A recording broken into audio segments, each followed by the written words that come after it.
We are on air now. This is a very short pre-show. Let some people start joining. I'm going to make sure that we're broadcasting here.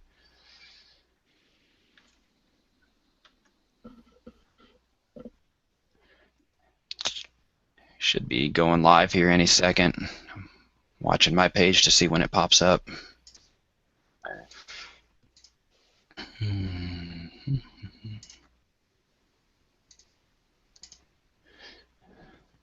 So is it chaos down there at Starkville right now, William? Is it calmed down any? Oh, it's calmed down now, yeah. But it took the high school was out for a day because they didn't have Really? power there. Yeah, they had a tree fell right on a power line, like directly as it was going into the high school. And it took them Wow. all day the next day to get that fixed. So And that was Monday afternoon about 5, right? yeah, Yeah. so they were out all day Tuesday. Yeah, when it came through this meridian, it was the stronger stuff was down to the south, definitely over Mississippi. Weather Service started issuing warnings here on the west side of the CWA, and they weren't getting any verification at all. So basically, once it hit Shelby County, they had them out for Shelby, but then after that, they didn't really put them out east of here until they had either rotation or something stronger than what the normal squall line was producing. So Yeah. We're lucky we only got that one kind of renegade supercell out around Selmer and Adamsville. yeah, yeah. Okay, tweet this sucker out so people can join up. I just tweeted one too, but Oh, gotcha. Thank that's you. fine. And I've got one more. Nope, that's not it. I've got one other one saved here. Where is it?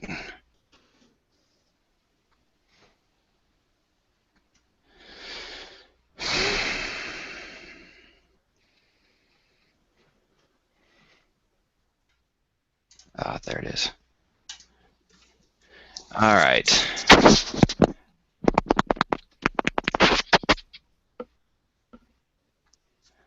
I think a couple more are joining up. So it's a couple minutes after 9, and I want to hold this to an hour if we can. So good evening to everyone that's joining. This is Eric Procius with MemphisWeather.net. We have a severe weather roundtable discussion for you tonight here on Google+. We've got a lot of severe weather topics to talk about. Secondary severe weather season, as we've been reminded, just this past Monday starts here very quickly. Usually it's November and December, but we've already had a pretty good round come through on Monday, kind of spared the Memphis area, but definitely some severe weather just to our west and a lot of it to the east. I think we got lucky with the timing on that one coming through early afternoon. If it had been a couple hours later, we might have had the trouble that Nashville saw later on in the afternoon and into the evening. But it is time to talk about severe weather a little bit, and there's some changes coming to some of the severe weather products that are going to be used this fall. And I just want to touch on some of the issues that we've seen over the last couple of weeks with the severe weather rolling through this area. A lot of people have had some questions about it, and so we're going to use the opportunity tonight to talk about some of that stuff. We might hit a chord or two with some folks. We'll hopefully educate a lot of folks.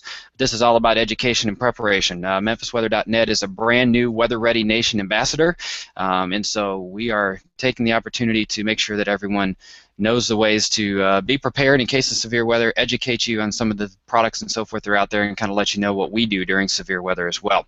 A couple of panelists that have joined us tonight to have this discussion. I'm going to start off on the far left there, John Maddox. If you've joined our Hangouts before, you'll recognize John. He's no stranger to us, and just a weather weenie in Memphis, and always has a lot of good things to offer. So, John, welcome tonight. Glad to have you with us. Thanks a lot, Eric. Glad to be here, and hopefully, as you said, we can educate and maybe even entertain a little bit tonight on the weather chat here. There we go. All right, and then on the right there is in the middle is William, MWN intern William down there in Mississippi State, to survive the microburst from Monday afternoon that knocked the power out and caused all kinds of chaos down there in Starkville. But glad to have him with us tonight. How are you, William? I'm good. Glad to be on again, and one of my favorite topics. So. Excellent. Yeah, he's working on getting his thesis put together for his graduate studies down there, and I know it's in the severe weather realm. So I got an interest there. And Hale State, we'll get that in early. Absolutely. Awesome. It's neat to see the state of Mississippi being at the top of the charts right now. And then we've got a special guest with us tonight, and if you've watched Weather Brains before, you may know him. He is not a stranger to the Memphis area, but Rick Smith is the Warning Coordination Meteorologist with the National Weather Service in Norman, Oklahoma, which is the Oklahoma City area, the heart of Tornado Alley. He manages the NWS-Norman's hazardous weather preparedness, outreach, and education activities for their area of responsibility. Works with the media, emergency managers, and other state officials to work on communication when hazardous weather is threatening. He's been with the Weather Service since '92. I first met Rick when I was a college intern at NWS Memphis. He was a fledgling meteorologist at that time in Memphis and has since moved on to much bigger and better things. And I'll also point out, congratulations, Rick. He's the AMS Francis W. Reichelderfer Award recipient for this year for vision, longstanding dedication, and use of innovative technologies to enhance public safety and preparing for and responding to severe weather. Social media guru over there at Norman. Rick, thanks for being on the program tonight. Eric, it's great to be here. I'm always glad to talk about severe weather, and especially back in my hometown. Memphis is home, and all of our family is still there. My wife's from there, so we're excited to be here. I'm glad. Thanks for the invitation. Yep, it's we figured with this topic to discuss tonight, we'd go and grab one of the experts out there, and you guys out at Norman do a fantastic job. I was out in February to visit the National Weather Center and see your offices, SPC, and go to one of the conferences out there, and just a spectacular setup that you've got out there. I mean, just set up for tours, but also set up to really serve the people of Central Oklahoma and North Texas. So glad to have you with us. So with that, I think I'll just kind of run down a few of the topics we want to talk about tonight. There are some changes coming to the Storm Prediction Center outlooks. Most of you are familiar with the slight, moderate, and high risk outlooks areas or risk areas that have been used for a very long time, and those are going to be changing slightly starting in just a week, next week, in time for our severe weather secondary season. And so we want to spend some time talking about that and how what that means and how you can understand those new descriptions of those terms and new terms. Talk a little bit about policy and procedure as it relates to watches and warnings. And of course, Rick is the warning coordination meteorologist at Norman, and so that is his job. So we'll touch on a few topics that.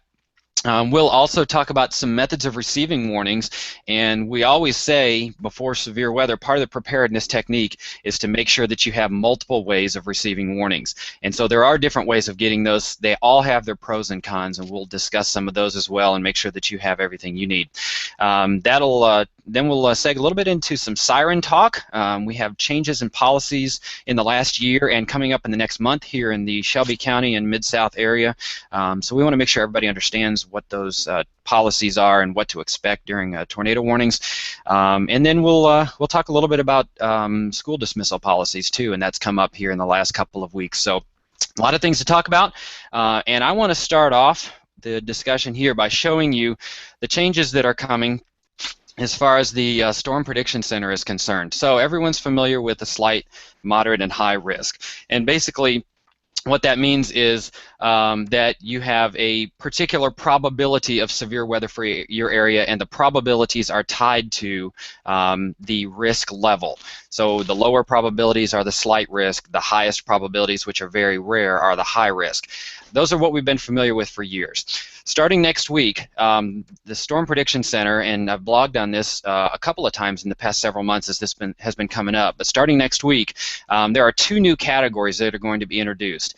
And part of this, and I'll let Rick touch on this as far as the reasoning for some of this, but basically on the bottom end of slight, there's going to be a new marginal risk, and if you've seen the graphics before, you may have seen C text on those graphics, and the text is very technical, and a lot of times the general public really doesn't get a whole lot out of that because it's pretty high level. Marginal is going to replace that. To give you a little better idea of what areas might have, just a marginal risk of severe weather. It's a pretty good term. And then there'll be an enhanced risk, which is on the upper end of slight. And basically, slight covers a very broad range right now. And so enhanced is going to take those higher end slight risks that aren't quite to moderate. And then moderate and high will remain the same. So, Rick, I'm going to turn this over to you for a second and let you kind of describe maybe what these changes are all about and what to expect with this.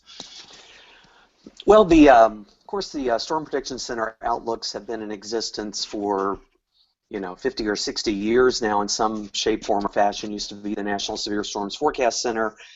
And of course, when these outlooks began, they were internal. They were never intended or designed to be for public consumption. These were for other meteorologists, for inside the government. In fact, I think some of the bulletins or some of the outlooks used to say for intergovernmental use only or something like that. And for the media and for our weather partners. But since then, with the internet and everything is for everybody now. So the outlooks are out there and they're public. So as more and more people are using these and more decision makers are using these and their direct, emergency managers and things like that are using this for making staffing decisions or whatever else, there was a desire to modify the Outlook system somewhat to account for a couple of different things. I think in my opinion, one of the most useful things about the change is going to be getting rid of that C text and replacing it with marginal. C text is very old school, very meteorology, geeky talk that nobody else understands what that means. Like you said it very well, that these terms, you go to see the text and most people, unless you're a meteorologist, have a hard time getting through that and understanding it.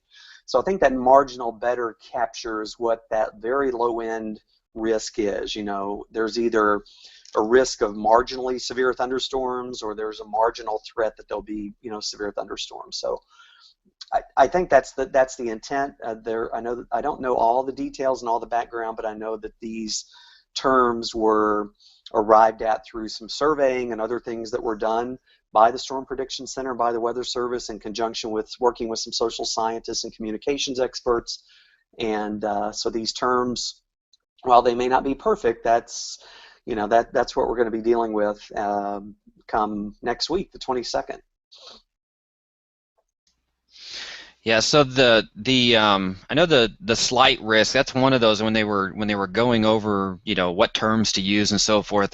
I think there were a lot of, I don't know if the official comments went back, but I know there's been a lot of discussion about that word slight, and that the word slight itself is one that, if you tell someone there's a slight chance of rain, they're not expecting rain. It's a 20% chance to the Weather Service, but for most people that it's ignore it.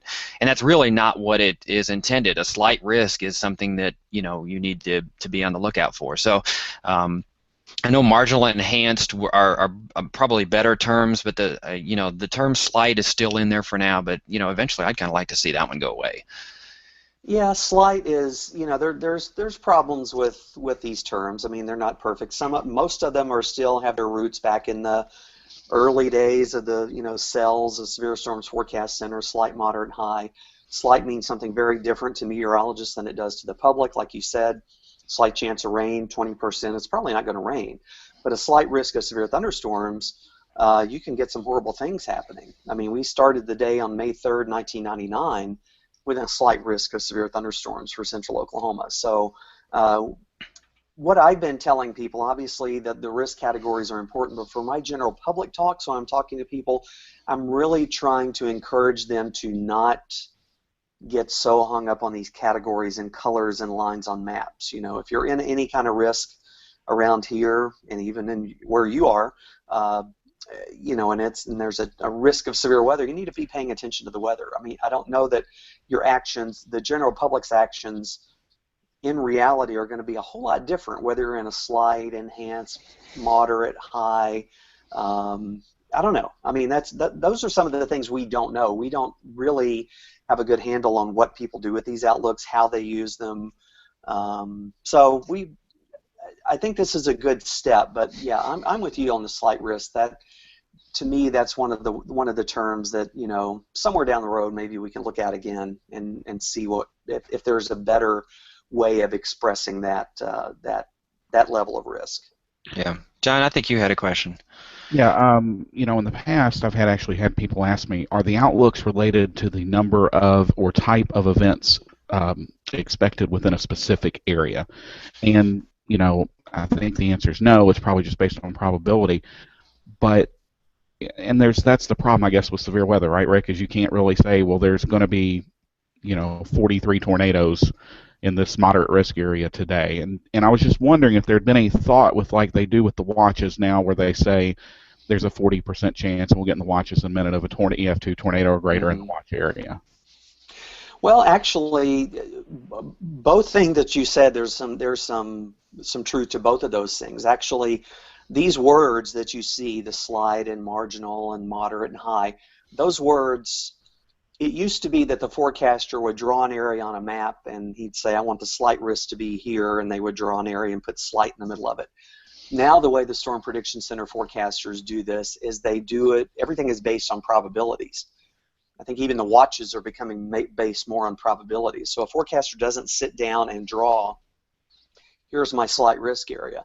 The forecaster draws or inputs probabilities into an area, and the words fall out of that. So the numbers come first, the probabilities come first, and then the words fall out of that. So, and somewhere online or on the SPC site, there's a chart where you can tie the probabilities and the different categories. If there's a 15% chance of significant hail, then you'll get an enhanced. I don't know what the categories are. So that it's the words come from the numbers. The verification of outlooks and the verification of watches is done based on, it's primarily based on the types of reports and the numbers of reports. So a slight risk actually does mean that they're expecting, and I don't know the numbers, between 5 and 15 reports of severe hail or wind, or up to 2 weak tornadoes. All of this is laid out. So there is, the success of an outlook is based on the number of reports. So sometimes that's one of the reasons for maybe there's a disconnect between what people think the slight risk means and what the forecasters who are producing the slight risk think it means to them. It means something different perhaps to the Storm Prediction Center forecaster than it does to you or my wife or the TV meteorologist or other people who are using this information. Yeah, and there's the table, and you can see it's kind of complex. There's different thresholds for the day 1 outlook versus day 2 and day 3. For example, there's no way on this chart that you can ever get a high risk on day 3. The highest you can get is a moderate. So all of this information's out there, and you can compare it to what it was before. But this is where it all comes from. The probabilities are what the forecasters are forecasting, and the words come out of that. Yeah, that's one that there's another one on the SPC website. This is one that I put together based on that, and as you can see, it's fairly complex. I mean, basically the higher the probability, the higher the risk is going to be, and it's a little bit different for tornadoes than it is for wind or hail. So in order to get a slight risk for tornadoes, it's a 5% chance of tornadoes, but it requires on the upper end of 15% for wind or hail to get a slight risk. That's basically what SPC is looking at. What they determine those probabilities, and then they assign a category based on what those probabilities are. And like Rick said, day 1 is different from day 2 and day 3. It's kind of like when you put together a 7-day forecast. It's very rare you're going to see an 80% chance of rain on day 7. There's too many things that can change between now and then, and as you see higher probabilities going farther out, it basically indicates higher confidence by the forecaster from what they're expecting. So that's where it all comes from. I want to. Hey, Eric, can I ahead. throw something in real quick? Sure. I meant to say this at the beginning, but there's a lot of confusion about who does what and what offices. So a lot of people confuse the Norman Forecast Office with the Storm Prediction Center because we're both National Weather Service offices in Norman.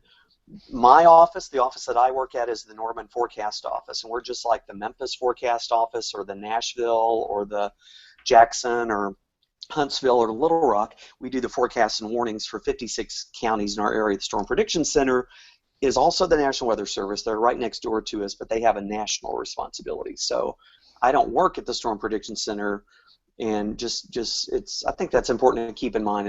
There's different Weather Service offices in the same building in Norman. Sometimes people get those confused.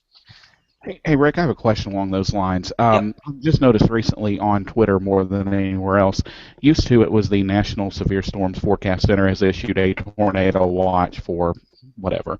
Now I've noticed, especially on Twitter, that when they go, they will say NWS-Norman has canceled 23 areas and continued 4 areas. Is that a shift, or am I just missing part of that?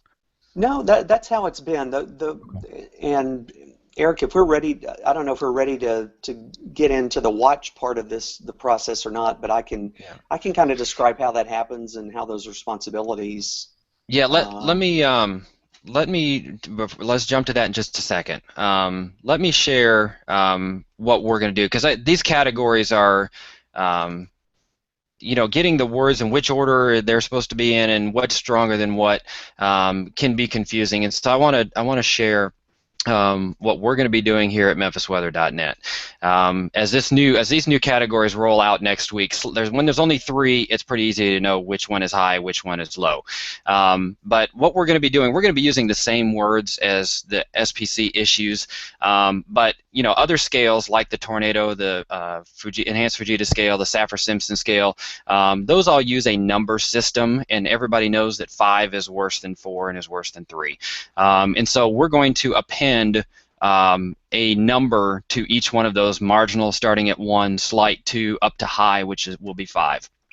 So when we're letting people know that we're in a enhanced risk of severe weather for that day, we're going to say level 3 of 5, so that people understand where that word falls in the whole scheme of things. I'm hoping that we're going to try this out. I've gotten some pretty good feedback on it to those I've shared it with, and I hope that this helps to clarify sometimes what these words mean and which one is in which order. If you're in level 1 out of 5 severe weather risk, then that's not as bad as a 3, but I may not know that enhanced is worse than or less worse than moderate or whatever. So I wanted to put that out there. I think that's a good idea, and I think that's eventually maybe where we're headed with that. And the Weather Service is more of a color-based scale and a number-based scale. For, maybe these words won't be so important or so confusing at some point when we're just saying, like you said, people know if 5 is as bad as it gets and it's a 4 today, well, that gives you some sense, relatively speaking, of how bad it is. So I think that's the direction we're headed. And I don't really want to get into the topic of Torcon, but that's really what that is all about as well. I don't understand all the science behind it or anything, but it's a number scale, and people understand that the higher their number is, the greater the risk is. So anyway, you'll be seeing that in our outlooks, discussions and so forth, blog posts ahead of severe weather and everything to kind of describe the threat. So let's move on to the watches and touch on how those work, how they're issued, and this discussion really comes from a couple of questions we had on Monday. Shelby County in particular was under 2 different watches that day. We were under an initial watch that came out, what was it, guys, about 10 o'clock or so in the morning, I think 9 o'clock? I think it was even, early. It was like 8 o'clock. I think it was pretty early in the day. It was early. As the line was starting to come across Arkansas, we were on the far east side of that. So basically the Mississippi River was the eastern edge of that. It went till 2 o'clock in the afternoon. We had been describing the threat leading up to that and in the morning as being a threat here in the metro of early to mid-afternoon was the timing, 1 to 3, 4 o'clock, depending on where you are. So we were in that watch till 2, and then right around noon, or maybe a little bit before that, it was right around noon, a new watch came out that we were on the western side of. The line was moving towards the river. We were on the western side of a watch that extended all the way over into Middle Tennessee, northwest Alabama, covered most of northwest Mississippi, that went until 9 o'clock. And so now we've run to a different watch. All of a sudden people are saying, well, now we've got to watch until 9 o'clock. Does that mean our severe weather is going to last longer than expected or whatever? So Rick, would you explain why that is and how that works? Well, let me just real quick explain how a watch comes into being. The watch is a collaborative process between the Storm Prediction Center and all the local offices that are impacted by that watch. So Storm Prediction Center is watching things. Obviously, the local offices like Memphis is watching things, at some point, SPC, the lead forecaster, is going to identify an area that where they think it's time for a watch to be issued. They'll institute a conference call and get every local office on the call with the Storm Prediction Center lead forecaster, and then that's where we get together and hash out, okay, what kind of watch is it going to be? Is it going to be severe or tornado? Are we going to put the PDS wording on it? How long is it going to be valid? How big is the watch going to be? And exactly what counties are in there. So those watches that you described, that conference call for the watch that expired at 9 o'clock probably had Little Rock, Memphis, Nashville, Huntsville, Jackson, Birmingham, maybe Paducah. There may have been 6 or 7 offices on there. And what happens on those calls is there's discussion. Sometimes there's probably debate among some offices, and this differs from offices around the country. Some offices would prefer to have small watches that aren't valid for very long. Other offices might prefer to have big, huge watches. I can tell you from our perspective in our office, we would prefer to get the watch out of the way and not have to mess with it anymore. So we're going to always lean toward a bigger watch and a longer valid time. That eases the workload on us, and it more importantly eases the workload on our media partners who don't like to have to keep up with, well, Tornado Watch 521 expires at 5, 524 expires at 6 or 7. So we try to consolidate those. But the bad thing about that is that means that people on the east edge of that watch are going to be in the watch for a long time. And I think this is an area where the Weather Service and all of our partners can work together to do a better job of finding ways to fine-tune that watch. We know more information, and we can provide more information than drawing a big, huge box on a map and saying for the next 8 hours you're in a tornado watch. There's not a risk of tornadoes on the east edge of that watch for 8 hours. There may be for 2 hours at the end of it. So we need to do a better a better job of somehow providing that information to the public. We try to draw graphics at our office to indicate timelines or isochrones of when the storm, what are the peak times of threat. So even though there's a watch in effect for 6 hours, we'll say this row of 2 counties, your peak threat is from 3 to 5 p.m. So it's just part of the game, as part of the way that watches work, and somebody's going to be sitting in a watch for a long time before anything at all happens. Somebody on the west edge of the watch is going to get almost, may get an hour's notice of severe weather. So I don't know if that addresses.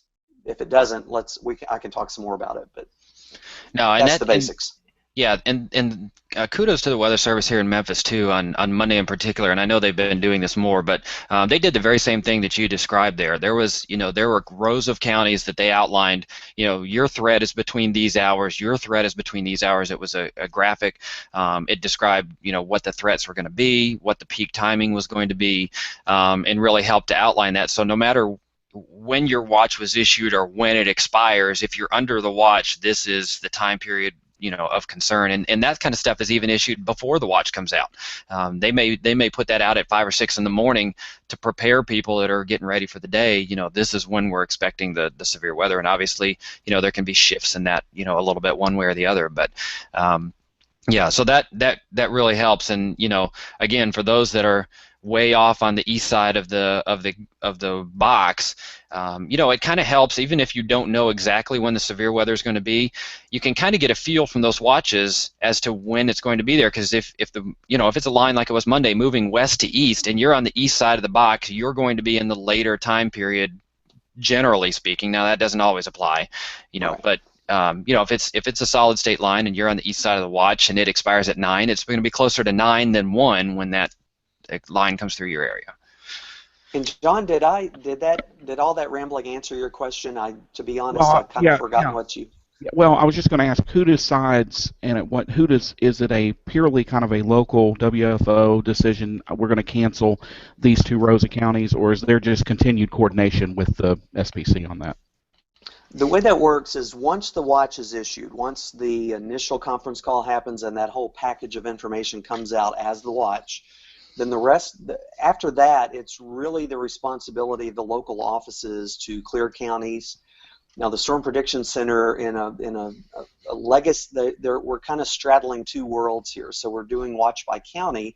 where the watch comes out not as a parallelogram or a rectangle on a map. It comes out as a clump of counties, but it still comes out as that parallelogram because entities like CNN and the Weather Channel and the aviation community still want that 60 miles east and west of a line from Sikeston, Missouri to Pine Bluff, Arkansas, or something like that. So they still want that. So that's still there. So the SPC will go behind the storms, and they will issue messages that say the threat of severe weather has ended west of a line from here to here to here. It is the job of the local office, the Memphis office, Little Rock, Jackson, Huntsville, to actually clear the counties out. So when you see that message on Twitter that says NWS Memphis has canceled tornado watch number whatever for these 4 counties, that's how that works. It's a local office's job. Now, often we'll coordinate with SPC, and obviously we're coordinating with our adjacent offices because let's take this watch, for example. We would never do this, but let's say that Memphis, for some reason, wanted to cancel the watch from Craighead all the way down to Phillips County, that row of counties. Well, it would look pretty stupid if they did that and there was a hole in the watch and the counties just over into Little Rock CWA were still in the watch and then you had a gap. So obviously we're going to coordinate with our neighbors, our adjacent offices, and the Storm Prediction Center. But a long answer to your question, it's the local office's job to clear those counties. And I'll just say that I've noticed over time that is something that has gotten, and Eric, I'm sure you'll agree, has gotten much better and has happened much more quickly now than it ever has in the past. I mean, they were dropping counties within 30, 40 minutes of that line being through. Well, I know in our office, and I imagine the Memphis office is the same way. We're trying to do a better job of that because what we're hearing from our customers and our partners, like emergency management offices, for example, written into some people's plans, emergency managers' plans, is you're going to sit in the COC as long as there's a tornado watch in effect for the county. Well, they're just like me and you and everybody else. You don't want to sit there any longer than you have to. If the threat's over, then let's cancel the watch and go home. So obviously we're very careful because things can happen and you don't want to get too cute with it and go too closely because out here you can get the dry line moving back to the west and storms redeveloping again, and so you have to obviously watch that and be responsible with it. But I think offices are trying to do a better job of that because we realize there are impacts when those watches are in effect. Yeah, and William will attest to this too. When we're nowcasting, one of the main questions we get once a line like Monday's moves through is that it? Is there more severe weather behind it? And if the Weather Service is proactive on clearing the counties behind that line, that's your sure signal right there that they're not really expecting anything else to come in. And so everybody wants to know when it's coming, but the bigger question is it done? Can I go back to my regular routine and get back to life? Yeah. So let's for the sake of time here, let's keep moving on here and severe weather warnings. I think most people are pretty familiar with the types of warnings. We got the severe thunderstorm warnings and tornado warnings. Those are issued by Polygon, and so they are not issued by county, as Rick already alluded to. And those are storm-based, which means that they will issue, the Weather Service, local Weather Service office will issue that warning based on where the storm is and where it is forecast to move. And so I'm going to share with you here a warning that was issued back on October the 2nd. This is a tornado warning, late evening, so most people are ready to go to bed, and the TV has wall-to-wall coverage of severe weather that was moving through. This particular warning was issued at 11:13 p.m. That night, and you notice that it is a storm-based warning. This red box here is the tornado warning. It does not follow any county lines whatsoever. You can pretty much ignore those county lines for the purpose of the warning. In this particular case, and this is going to kind of seg into our discussion here a little bit of siren technology and so forth, but in this particular case, Shelby County, which is this great big county right here, we're all familiar with it, there was one little corner east side of Collierville, basically, that was under that tornado warning. Now, we have varying siren policies within Shelby County, and I want to speak specifically to Shelby County here first because most of the people that are listening or watching are going to be in Shelby County. Bartlett, Collierville, and Germantown now all sound their sirens only when that polygon that you see right there touches or overlaps part of their city limits. So in this case, with this tornado warning, Collierville sounds their sirens. Germantown right here, which the edge of it is right here between Germantown and Collierville, does not. Bartlett up here does not. This storm is moving northeast, by the way. It's following that storm polygon.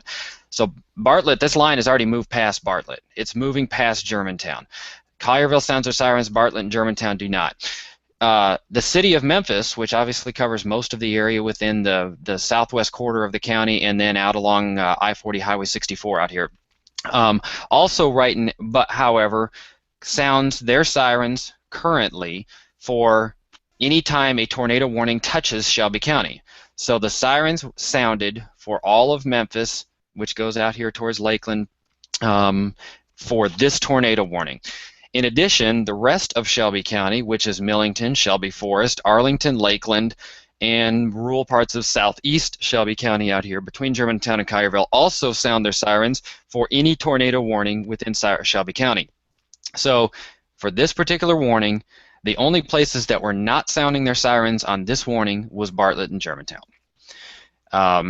That is, Bartlett, Germantown, and Collierville have gone the right direction with this, in my opinion, and I think that's the opinion of most of us that are here on this panel. The city of Memphis is changing their siren policy, and I understand this is going to be in November. They have new software that has gone in that they've been testing for some time. I actually went to a demonstration of this back a couple of months ago when they were showing it to some members of the media and so forth, where they're going to only sound their sirens for the areas that in the city of Memphis are affected by that polygon. So in this case, if this tornado warning occurred again in the month of December, assuming that the Memphis policy has changed as expected, the city of Memphis sirens would not sound for this warning. That is the right direction to go as far as warning people about this type of threat. Shelby County then will be the last holdout on this. They still have no plans, as far as I know, to change their policy. So Millington, Arlington, Shelby Forest, you guys are going to continue to hear sirens for this warning until they decide to change their policy. But you see right here, up at the top here, I've got the warning size. So this is the red polygon. That warning size is 753 square miles. If it touches 6 different counties, very small portions of about 4 of them, if the sirens were to go off for all 6 counties, you're warning people in 3,700 square miles, which basically, if you reduce it to just the area of the polygon, you're cutting out 80% of the people that do not need to hear those sirens. Now, there's not sirens in all of these areas in all these counties, but as an example, this polygon, based on the way the Weather Service is issuing these now, should only be warning 753 square miles, and instead we have policies that result in basically a 5-fold increase in the number of people that are hearing that. So I want to make sure everybody's aware of those changes that are coming, and I'd like to kind of throw that out and let folks have a little bit of a discussion about this. I know, Rick, you said that out in Oklahoma City you've got 185 sirens out there, and they still follow the policy that the city of Memphis and Shelby County do. If there's any part of the county, then all the sirens go off. Right. The city of Oklahoma City spans parts of 5 counties, so if there is a tornado warning that impacts any of Oklahoma City or any of Oklahoma County, then it's all or nothing on those sirens. Now that policy is, that generates controversy sometimes and questions and complaints from people, but that's the way the city leadership has decided to do it. That we have talked and looked into the polygon-based or just sounding the sirens based on the polygons. But at this point, that's what they're doing. If you could bring that graphic back up, I just had 2 quick points if we got a second. You mentioned that the warning polygon size is 753 square miles, but as you noted, this warning touches 6 counties. If you've got a NOAA weather radio and you live in Benton County, in the southern tip of Benton County, Mississippi, way down there off your screen, your weather radio is going off for this tornado warning. Or in the northern part of Fayette County, or way over there, Horn Lake and Hernando and that area in DeSoto County that aren't in the tornado warning, your weather radio is going off. This is one of the limitations that we have right now, the dissemination systems don't necessarily match the warning system. So, you know, there's discussions, and we've always talked about it would be cool if the weather radios could be based on polygons, and I think there's some experimentation in different parts of the country that are going on with that. But that's one thing. And just one other thing from the warning forecaster's perspective on that, I mean, if you look at how that warning is drawn, you know,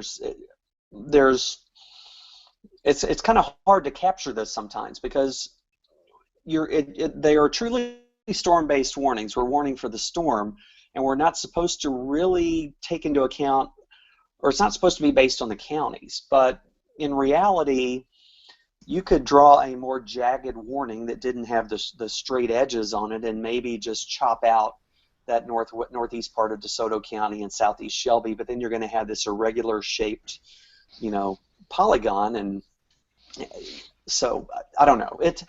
The count, you have to still pay attention to the counties. You have to still pay attention to cities. I mean, when we're issuing warnings in our office, you have to pay attention. You know, are you going to include all of Oklahoma City in this warning, or just the far southwest part of it? So that these geographic concerns and these boundaries, we can't completely just wipe them off and not use them when we're making these warning decisions. They're still there, and we still have to think about them. But situations like this are very tough, because it's kind of hard to not clip multiple counties with, well, it's impossible to not clip multiple counties with this warning. Yeah, that all very good points. And you're right, when you're, you know, you want to be, even though you're trying to just box in where you think that storm's going to go, you have to, you know, be a little bit conservative about it as well, and you don't want to leave someone out that there may be a threat to, and then you end up issuing another warning or whatever. You know, one of the discussion points that's come up with as far as the sirens go is, you know, well, issuing for a whole county, that way, you know, if that storm turns and all of a sudden it moves outside the box, now at least you've got a buffer. You know, you're basically allowing that tornado has not been told to stay inside those red lines. Well, you know, my response to that, I think, is that, well, the Weather Service meteorologists are going to move that box if they have to keep that tornado within those red lines. And so that's why we've got, you know, some of the new radar technology and so forth that allows them to look at these low-level scans every 2 minutes instead of 5 and so forth, as they get more information faster. These boxes are not static, and so when that warning, for instance, in this particular one, as that storm moved northeast up into Fayette County, they canceled the backside of this warning and took out Shelby, DeSoto, and Marshall County. The box changed during the middle of the warning, and so these areas were lifted, and it was just Fayette County and over here to Hardeman County. So, you know, that's what the Weather Service meteorologist, the warning meteorologist, that's their job when those warnings are going out, is to make sure that, you know, through all the training that they've had, to warn the areas that need to be warned. And if the storm is going to change direction, then they change the warning. So anyway, that's the kind of the discussion on that. Anybody else have any other points on that before I switch over to some of the pros and cons, which Rick has already talked about here, relative to the warning technologies? All right. Well, one other warning construction thing. You know, that warning that you showed is maybe not the best example, but one of the dilemmas is, okay, for a tornado warning, do you issue the tornado warning for the entire storm, anywhere that there could be hail or wind in the storm, or do you issue the tornado warning just for where you think the tornado is going to be, and then issue a severe thunderstorm warning? So, you know,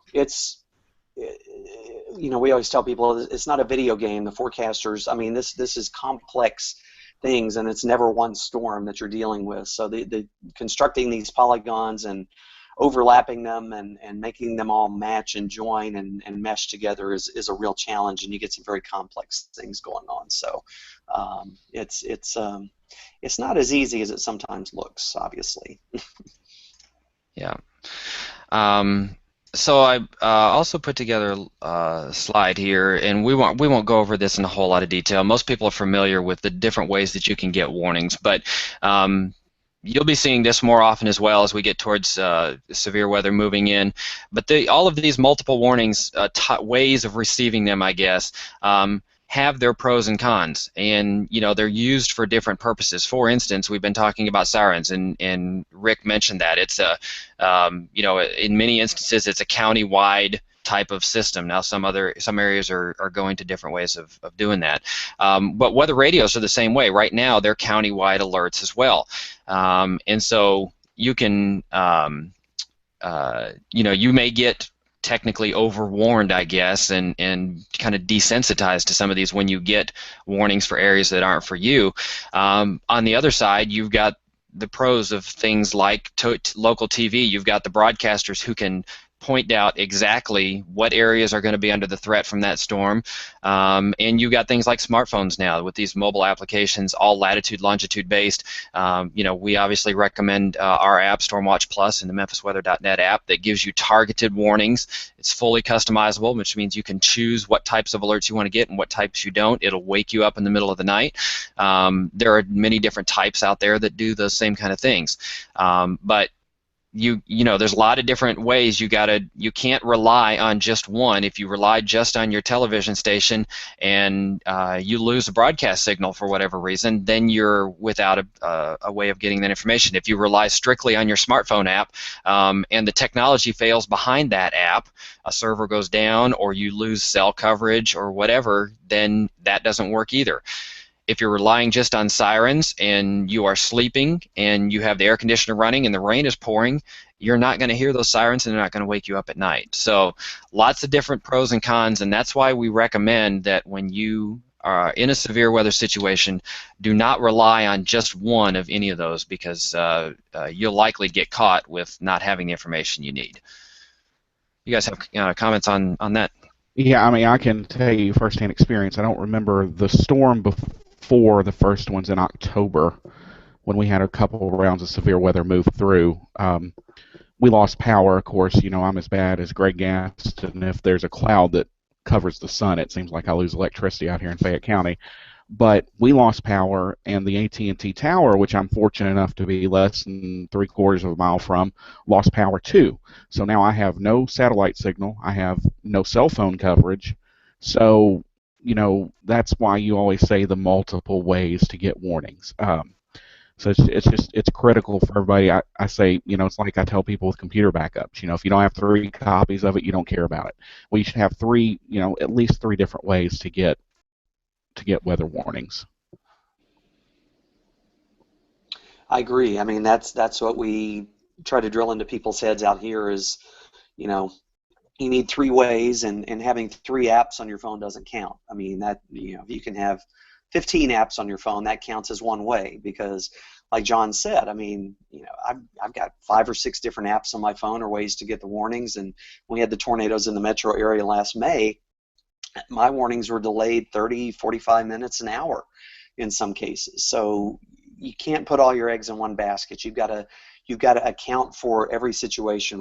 If electricity's out, Dave Brown's a great guy, but he can't reach through the TV and tap you on the shoulder at 2:30 in the morning until you get out of bed. That's what a weather radio is for. So you've got to have a multi-tiered system of ways to get alerted about these storms. Yeah, excellent. Good points. So when there's forecast of large-scale severe weather that's going to be moving into an area, everyone prepares in different ways. All of them should be fairly uniform, but you have your own. If you're going to be at work, if you're going to be at school, if you're going to be at home, you need to know what to do in those different situations and have a plan for all of those. If you're planning to run to Walmart or the grocery store or whatever, during a period when severe weather might hit, you need to know, what am I going to do if that happens? And one of the things that there's been a lot of discussion about, and it's a little bit different from winter season, when not only is it hard to forecast, but it is generally a larger impact type event, is what to do with the kids that are in school. And there's a lot of discussion when there's winter weather about, well, do we let them out? Do we get them out early? Do we leave them home? And of course, every time you leave them home for the day, it doesn't happen, and then you put them in school, and all of a sudden there's a big ice storm before you get out, of course. But that's rolled over a little bit into the severe weather realm as well. And I think, I'm not sure exactly where this started from, but I think I started to notice it more in the last few years in the South, especially down in Alabama around James Spann territory and so forth, Birmingham and some of those areas.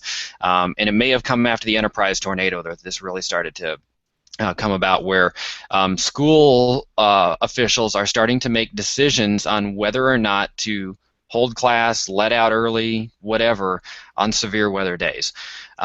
We had a couple of systems around here on Monday that dismissed early. The storms came through a little bit quicker than were forecast in the morning when that decision was made, and they were letting kids out basically in a period where we were right during that prime couple of hour window when severe weather was possible. Fortunately, thank God, nothing happened. My thoughts on this are a couple-fold. One is, first of all, the school has a severe weather policy in place. They know what to do with the kids. They have sturdy structures. You're always going to have the mega event that, you're going to have things that might happen. But for most events, the school is a fairly safe place, I think, to have those kids. We've always told people, don't get out in your cars or get on the buses or whatever when severe weather's coming through.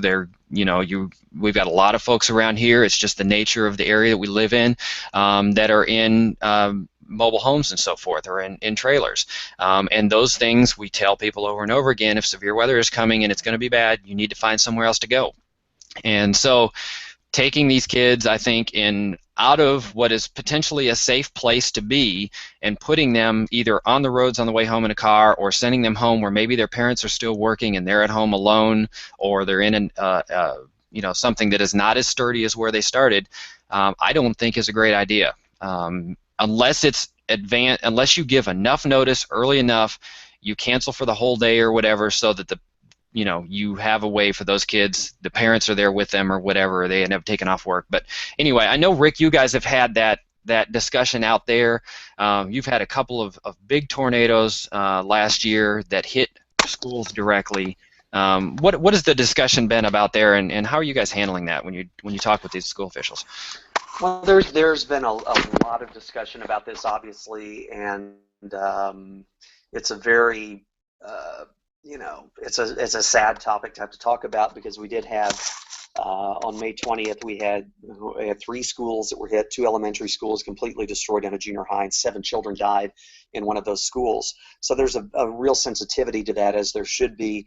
Some of the districts around here have made plans. They have plans now to close, maybe, if there's severe weather. There's been lots of questions and discussions about this. The school district that my kids go to, and the Norman public schools and the Moore public schools that were directly impacted by those tornadoes, what they've done is they've decided not to close schools, not to lock the doors, but they're going to have a very liberal policy where people can stay home if they want to, parents can come get their kids if they want to. So it's not like they're locking the doors and all kids have to go home, even if they don't really have anywhere to go.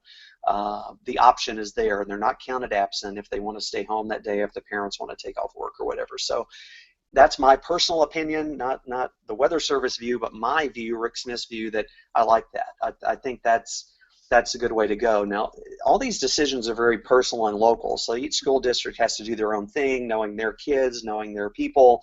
So I'm in no position to tell people what to do or what they should do. But personally, I'm glad to hear that, because I have 2 kids in the Norman Public Schools, and that's what we would do anyway, probably. We would keep them home, or my wife, we had already coordinated the day before May 20th and said, let's get Ryan home from school by 2 o'clock tomorrow. So it's a personal decision. You hit on all the points that I would hit on about, you don't really know where the kids are going home to. Are the kids safer in mobile homes or at home unattended and nobody watching weather perhaps than they are at a school supervised? Those 2 schools that were hit by tornadoes last May 20th, we don't have exact numbers, but we think the population of those schools was probably 15 to 25% of what they normally are. Almost the vast majority of the kids were already gone. when the tornadoes hit because parents had taken it upon themselves to come and get them. So I know in our area, that's going to take care of itself in many ways, because I can tell you the next time we have a tornado risk here, we're going to see, rows of cars picking up kids early during the day or not sending them at all.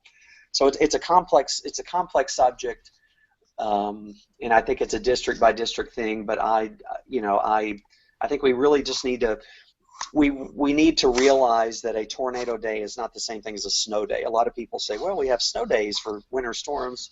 Let's just move that over to the tornado. It's a totally different thing. If your kids stay home on a snow day, they're either inside watching television in the warm or they're out playing in the snow. They stay home on a tornado day, the impacts of what can happen if they're at home alone are huge compared to what they were on a snow day. So they're not the same. Yeah, good. I like that. I like that more, liberal policy where you're basically allowing the people who are ultimately responsible for those children, which is the parents or guardians, to make the call and to not penalize them for doing what they feel is the right thing to do based on, their situation. And I know that makes it probably harder in the classroom when half the kids are there and half of them aren't. And so how do you, from a teaching perspective, I can't imagine these teachers are heroes anyway, but to have to deal with that sort of thing also is but again, you gotta let the parents make those decisions, I think. And it really highlights or emphasizes the importance of having relationships between the National Weather Service or outfits like yours, Eric, or people that are providing weather information to the school districts.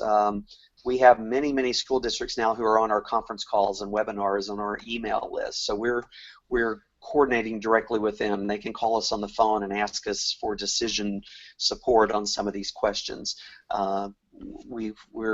They need to know where to go to get weather information that's reliable and trustworthy, not just some random place on Facebook or Twitter, or hoping that you'll get a TV signal or be able to watch the streaming video on your computer. Having just what we've been talking about, multiple sources of warnings, and that relationship and that coordination with an official source of information is critical for them to make those decisions, because you're not going to be able to make those decisions as a school administrator too many times to send people home and then they end up being on the buses as the tornado sirens are sounding. So that's our job in the weather community, is to help them make those decisions and give them the best information possible. Eric, one other thing I think that complicates things here is this is the first example, I guess, we've had of anything like this since the munis came into being, since our municipal school districts kind of came into being. Before, when it was SCS, I'm sure it was, and MCS, it was extremely difficult to make a decision. We're going to send a kid from Southwind home when the primary threat is probably maybe for kids in Millington or Bolton. And that rig, I don't know if you know, but we just recently went through a whole school change where SCS, Shelby County, broke off, and now I think there's, 7, Eric, is that right? 7 districts? Yeah, we basically got 7 districts here in Shelby County now. So. And I think that's one of the other things, probably, Eric, that's changed is, that makes, in some ways, that makes the decision making process easier. And again, like you said, it's the people that are directly affected that should make that decision, not some just arbitrary, we're going to close school today. Well, and that break up into the multiple basically decision bodies there, we saw the impact of the how that works with the flooding event we had on September 11th. You had certain areas of the county that got a lot more rain than others, and the decisions were made for those schools. It wasn't as a whole county anymore. It was kind of a locally based decision, and so I don't want to stray off into that whole thing. But anyway, it does allow for things where if you have a smaller area that's affected, to just deal with that situation in that smaller area. So. William, haven't had much to say tonight. Do you have any thoughts on any of this, or any comments that you'd like to make? I pretty much agree with everything that's been said, especially the school thing. I think comes back on the parents ultimately, what their decision is, and I guess get involved with your school to make sure that you're happy with their policy and everything. It all comes down to local, because you can't really enforce something large scale for this sort of thing. So. Yeah, and we all live in an area that has its share of poverty and so forth as well, and so you have to know the situation that people are living in, and what's the best thing for those kids, whether it's keep them at school or send them home or whatever. So you gotta kind of know the area that you're making the decisions for as well. One, like Rick said, one policy does not apply to all districts or all areas. It's impossible to do that. So I think it's a really good point. So good. There a lot of good things came out of the discussion tonight. Appreciate, Rick, that you took your time to come and be with us. I know you're headed out to Salt Lake City for the National Weather Association meeting in a couple of days, and so thank you for taking your time tonight. Do you have anything that you want to close with? No, I appreciate you having me, and it's amazing how fast an hour goes when you have so much to talk about. I mean, we could go on and on about this stuff, and I appreciate the invitation. And yeah, we're going to have more discussions on some of these same topics next week in Salt Lake City at the National Weather Association meeting. I can guarantee you that there will be lots of activity on Twitter. So if you're on Twitter, the hashtag is going to be NWS14. So I'm on the social media committee. We're already lining up people to do live tweeting. So it'll be the next best thing to being there. If you're not able to go to Salt Lake City, join us on Twitter, and there's some really good talks, and again, a lot of it ties into what we've been talking about here for the last hour. So if this was interesting to you, you can just continue that discussion and learn more about it next week. But I appreciate you having me, and appreciate what you guys are doing. You guys are doing great work, and Eric, thanks for everything you're doing to help keep people safe there and get the word out about the weather. We need all the help we can get with that, for sure. Excellent. Yeah, and I think next week is going to be one of those weeks I will get very little done at work because I'll just be watching my Twitter stream with the NWS-14 tag, and I'll probably get very little done. But thank you for that. It's if you want to follow Rick, he is OUNWCM. OUN is the Norman office of the Weather Service. WCM on Twitter. OUNWCM on Twitter. Always has lots of interesting things he's putting out, and it's not always just pertaining to the Oklahoma City area. So good follow if you're interested in weather. Make sure you're following him. John, appreciate having you on tonight. The insights that you provided and the good questions and stuff. Do you have anything you want to close out with? Yeah, appreciate that. And another discussion for another time. But I made a point on Twitter this week of people really need to know where they live and what areas are in relationship to where they live. So just make a point over the next few weeks to maps.google.com and just look at it, familiarize counties, especially to our southwest. That's where the majority of our weather comes from. So that and the multiple sources of weather warnings, I encourage folks to do that. And thanks for having me, and thanks for all you do, Eric, to keep people safe, like Rick said. Yeah, I got a great team behind me. William's one of them. Thanks, William, for being on here and for helping to cover me when I'm doing things like vacation or working or whatever it might be. Do you have any closing comments tonight? Oh yeah, no problem. I guess the only thing, just because it happened recently with this most recent outbreak, like you mentioned, the microburst here in Starkville, just to take severe thunderstorm warnings seriously, just like you take tornado warnings, because you never know which one's going to produce that local wind that can do just as much damage as a tornado, just as much devastation. So you need to be indoors at the very least and just paying attention to where the storms are. Yeah, be weather aware at all times. Yeah, that's a whole nother discussion. But severe thunderstorm warnings are something to, there's preparedness for those as well, just like there are tornadoes. And anybody that's been in Memphis for any period of time remembers Hurricane Elvis and knows that was not a tornado. And there has not probably been very few times in history that we've had as much damage as that particular storm that came through here. So been just a couple. So thanks again for joining. John Maddox is at John Maddox on Twitter. You can follow William through MWN, or you can also follow him at Kudrios, Kudrios, and you can follow us at MemphisWeather.net. We're on Twitter. Thanks to my guys for all their work. We passed 10,000 Twitter followers on Monday, so great job. We're keeping on with that. On Facebook, on Google+, we've got the mobile apps out there as well, so make sure that you check those out. Use that as one of your multiple ways of receiving warnings. Stormwatch Plus will wake you up at night, and it'll only wake you up if you're in the path of the storm. It doesn't go off for the rest of the county. So appreciate everyone that's able to join us tonight, and we'll wrap it up. We'll probably try to do another one of these sometimes. We got some other topics that we didn't get to tonight. So appreciate everybody joining, and have a good night. Thanks a lot for joining.